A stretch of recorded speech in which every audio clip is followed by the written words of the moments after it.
দেখো আমি ভিডিও বানাতে বানাতে মানে আমি ভিডিও বানাচ্ছিলাম আর কি, তো তার মধ্যে আমার এই পার্সেলটা চলে এসেছে। এই পার্সেলটার জন্য আমি ভীষণ এক্সাইটেড ছিলাম, মানে কেমন হবে, কখনো এরকম টাইপের জিনিস তো আমি পরিনি, মানে এরকম জিনিস আমি পরিনি কখনো, তো ফার্স্ট টাইম এরকম টাইপের কিছু আমি পরবো।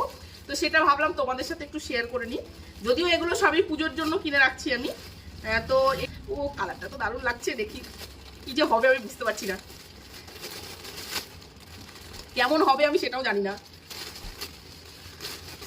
তবে মানে ভীষণ আশা দিয়ে আমি এই জিনিসটা অর্ডার করেছি, আমি জানি না কেমন হবে।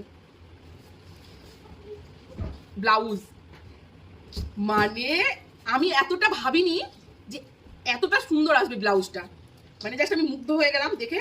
এই যে এটা হচ্ছে গলার, এই যে এরকম ভাবে যাবে, এরকম ভাবে গিয়ে এটা এই জায়গা দুটো সেই কাটা থাকে না, এরকম কাটা থেকে মানে সেই হলটার নেক না, এটাকে কি যেন বলে আমি জানি না ঠিক, মানে যদিও